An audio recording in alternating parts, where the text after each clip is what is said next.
कहानी शुरू होती है और हम देखते हैं एक लड़की को जो बर्फ वाले इलाके में मौजूद है और उस इलाके का नाम होता है नॉर्वे। वो लड़की वहाँ से भाग रही होती है, ऐसे लगता है अपनी जान बचा के भाग। वो अपनी जान बचाकर ही भाग रही होती है क्योंकि उसके पीछे ज़ॉम्बीज लगे। इतनी कोशिश के बाद भी वो अपनी जान नहीं बचा सकती क्योंकि वो ज़ॉम्बीज उसको पकड़ लेते हैं और मार देते हैं। उसके बाद हम देखते हैं कि एक गाड़ी में 7 लोग होते जो आपस में फ्रेंड्स होते। वो कहाँ जा रहे होते? वो दरअसल अपने एक फेस्टिवल यानी ईस्टर वेकेशंस को सेलिब्रेट करने जा रहे हो और जिस जगह वो जाते हैं उसका नाम होता है ऑक्सफोर्ड। उन्हें जिस जगह पर जाना था वो पहाड़ों के बिल्कुल पीछे था जहाँ पर वेगार्ड की दोस्त होती है, उसका कैबिन होता है और उन लोगों को वहाँ पर स्टे करना होता है। और जिस रास्ते से वो लोग जा रहे थे उसके ऑपोजिट रास्ते से वो लड़की भी अपने कैबिन में पहुँचने वाली। और जैसे ही वो लोग ऑक्सफोर्ड में दाखिल होते हैं वो अपनी कार को वहीं पर खड़ा कर देते हैं क्योंकि गाड़ी आगे जाने की जगह मौजूद नहीं हो क्योंकि वो एक बर्फानी और पहाड़ी इलाका होता है। उसके बाद हम देखते हैं वेगार्ड अपनी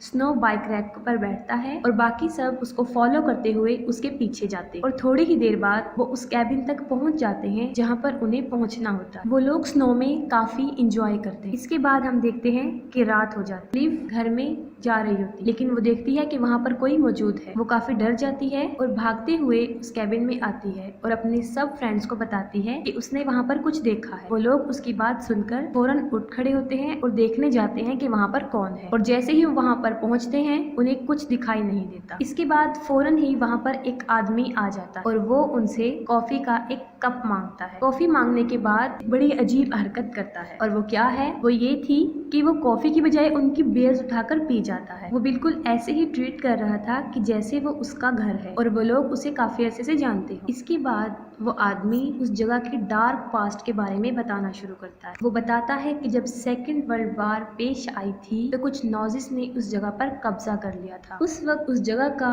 जो इंचार्ज था वो था कर्नल एंजो। तो नॉजिस लोगों ने 3 साल तक वहाँ पर मौजूद आम लोगों का जीना काफी मुश्किल किया, लेकिन उसके बाद उन्हें अपनी शिकस्त दिखाई देने लगी और जब उन्हें महसूस हुआ कि वो लोग हार जाएंगे तो वो लोग वहाँ से भाग गए और वहाँ के लोगों पर उन्होंने काफी मुश्किल हालात पैदा और वो लोग काफी गुस्से में थे। उन लोगों ने उनको पकड़कर मार डाला और उनकी जो सोल्जर्स थी वो भी वहाँ पर भाग गए और इसके बाद उनका कैप्टन था वो भी वहाँ से भाग निकला था, लेकिन वहाँ पर इतनी सर्दी थी कि वो उस सर्दी की वजह से मर गया। वो कहता है कि मुझे यकीन है कि आज भी इस जगह पर बहुत सी एवल पावर्स मौजूद और मैं चाहता हूँ कि वो कभी भी ना जागे। इस बात पर उन 7 में से मौजूद रॉय जो होता है वो उस आदमी पर हंसता है और उसका मजाक बनाना शुरू करता है। वो कहता है कि हम इन बातों को नहीं मानते क्योंकि हम मेडिकल स्टूडेंट्स, और साथ में वो ये भी कहता है कि हम नहीं जानते कि इन एवल्स को या उनकी पावर को खत्म करने का क्या इलाज। ये सुनकर वो आदमी शदीद गुस्से में आ जाता है और उस गुस्से के आलम में वो उसको पकड़ लेता है और कहता है कि जब तुम्हारी आंतों को बाहर निकाल दिया जाएगा क्या इसका इलाज है तुम्हारे पास? उस हालत में तुम क्या करो? वो उन लोगों को वार्निंग देता है और वहाँ से चला जाता है और कुछ फासले पर वो टेंट लगाता है। उसे भूख लगी होती है और वो खाना खाता है और थोड़ी ही देर बाद कुछ आवाजें सुना, लेकिन उसे नहीं पता होता ये किस चीज की आवाज। वो पता लगाने के लिए देखने जाता है कि ये किसकी आवाज है। तो कुछ फासले पर उसको एक ज़ॉम्बी खड़ा हुआ नजर आता है। वो उस ज़ॉम्बी से अपनी जान बचाने का सोच रहा होता है कि अचानक दूसरा ज़ॉम्बी उसके पास आता है और उसके गले को काट दिया जाता है, लेकिन फिर भी कोशिश करके हिम्मत करके वो उस ज़ॉम्बी से अपने आप को छुड़ाता है और फौरन अपने टेंट में चला जाता है, लेकिन उसके साथ ज़ॉम्बी भी चला जाता है और वो उसको वहीं पर मार डालता है। उस आदमी की बातों का वेगार्ड पर काफी असर हुआ था और उसको अपनी दोस्त सारा की बहुत फिक्र हो रही और वो ये फैसला करता है कि वो सारा को ढूंढ कर लाएगा और वो अपने दोस्तों को कहता है कि मैं जा रहा हूँ और अगर मैं कल तक वापस ना आया तो हमारी कार जो खड़ी है वो उसके पास जाएं और वहाँ से हेल्प ले सकते हैं। इसके बाद वेगार्ड वहाँ से चला जाता है और जैसे ही वो वहाँ से चला जाता है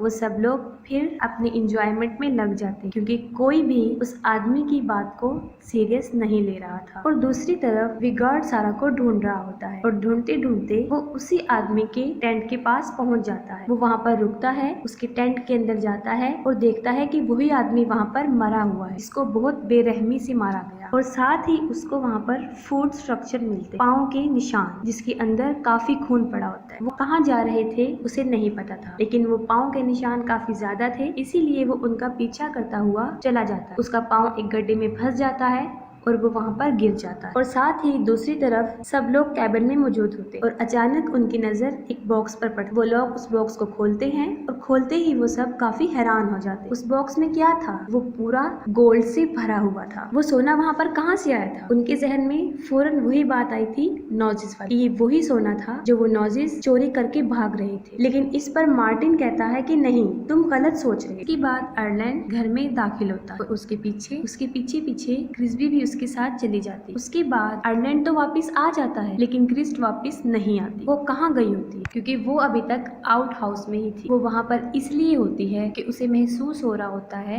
कि शायद आयरलैंड उसके साथ कोई मजाक कर रहा होता है, क्योंकि उसे ऐसा महसूस होता है कि उसे बाहर से कोई देख रहा है। अभी वो ये सोच ही रही होती है कि अचानक से एक ज़ॉम्बी उस पर अटैक कर देता है। वो काफी चीखती चिल्लाती है और अपनी केबिन की तरफ भागती है। और जो लोग केबिन में मौजूद होते हैं उन्होंने काफी लाउड वॉल्यूम में म्यूजिक लगाया होता है, जिसकी वजह से क्रिस्ट की आवाजें उन तक नहीं पहुंच। लेकिन हैना सुन लेती है। वो फौरन म्यूजिक बंद करती है और देखती है कि ये किस चीज की आवाज। वो बाहर की तरफ देखती है। तभी क्रिस्ट को ज़ॉम्बी पकड़ लेता है और वो ज़ॉम्बी क्रिस्ट को अपने साथ पकड़कर ले जाता है। हैना काफी देर तक बाहर देखती रहती लेकिन उसको बाहर कुछ नजर नहीं आ रहा होता। वो सोचती है कि यहाँ पर जरूर कोई गड़बड़ है। वो कहती है कि मुझे कुछ ठीक नहीं लग रहा होता। वहाँ पर मौजूद उसके 3 दोस्त होते। वो उनको लेकर बाहर आती है ताकि वो क्रिस्ट को ढूंढ सके। वो चारों लोग मिलकर क्रिस्ट को ढूंढते हैं लेकिन क्रिस्ट उनको नहीं मिलती। उन्हें क्रिस्ट तो नहीं मिलती लेकिन वहाँ पर एक बैग मौजूद होता जो कि सारा का होता, इसका वो कैबिन था। अब उन लोगों को उस जगह के बारे में डाउट होने लगा और वो लोग उस जगह को अच्छा नहीं समझ। और हैना मुसलसल बाहर देखती है। हैना बाहर देख रही होती है कि अचानक वो देखती है कि वहाँ पर क्रिस्ट आ गई। इसको देखकर वो काफी मुतमईन हो जाती। क्रिस्ट को थोड़ी देर देखने के बाद वो देखती है कि वो सिर्फ क्रिस्ट का सर था। वो काफी डर जाती है और डर जाने की वजह से वो जोर से चिल्लाने लगती। लिव फौरन भाग कर आती। वो देखती है कि हैना क्यों चिल्ला। ये देखते हुए वो भी बाहर को देखती है लेकिन उसको बाहर कुछ भी दिखाई नहीं दे रहा होता। लिव बाहर देखती है तो साथ ही एक ज़ॉम्बी उसके बालों को मजबूती से पकड़ लेता है। वो काफी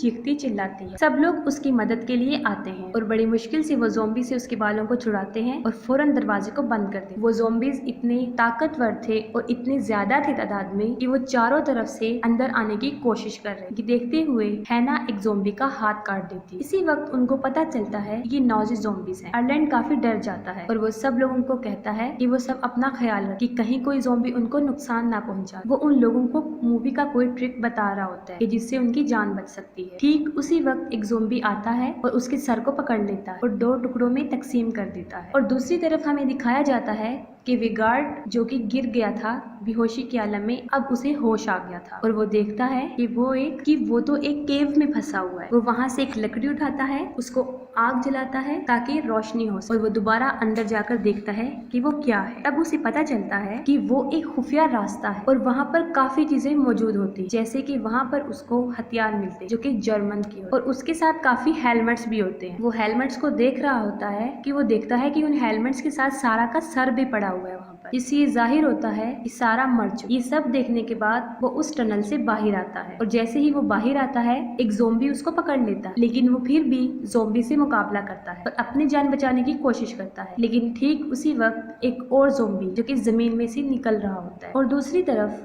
बाकी लोग जो कि कैबिन में मौजूद होते हैं वो एक प्लान बना रहे हो। वो कहते हैं कि 2 लोग जो ज़ॉम्बी को बातों में लगाएं, मतलब उनका ध्यान इधर उधर बटाएं और बाकी 2 लोग जो कि वहाँ पर गाड़ी से मदद लेकर आए। इसके बाद हम देखते हैं कि मार्टिन और रॉय जो कि उन ज़ॉम्बी का जहन इधर उधर करने आते कि वो उनकी तरफ मुतवज्जा ना हो और दूसरी तरफ हैना और लिव अपनी मदद के लिए उस कार की तरफ भागती। वो लोग रास्ता भूल जाती हैं। इतनी बड़ी मुसीबत में फंसने के बाद ये काफी नहीं होता कि फौरन वहाँ पर ज़ॉम्बीज आ जाते। वेगार्ड जो कि उन ज़ॉम्बीज का मुकाबला कर रहा था उन दोनों ज़ॉम्बीज को मार डालता है और साथ ही वो ज़ॉम्बी उसे पकड़ लेता है और वो दोनों नीचे गिर जाते हैं। उस ज़ॉम्बी के साथ एक रस्सी होती है। वेगार्ड उसको पकड़ के उस ज़ॉम्बीज के साथ नीचे गिर जाता है और लटका रहता है। ज़ॉम्बी और वेगार्ड रस्सी के साथ लटके होते हैं और ज़ॉम्बी विगार्ड की गर्दन पर काट लेता है, लेकिन वो फिर भी अपनी जान बचा लेता है और वहाँ से ज़ॉम्बी को नीचे फेंक देता है और रस्सी को ऊपर की तरफ खींचते हुए अपनी जान बचाने की कोशिश करता है। और दूसरी तरफ हैना और लिव जो कि अपनी मदद को गई, वो भी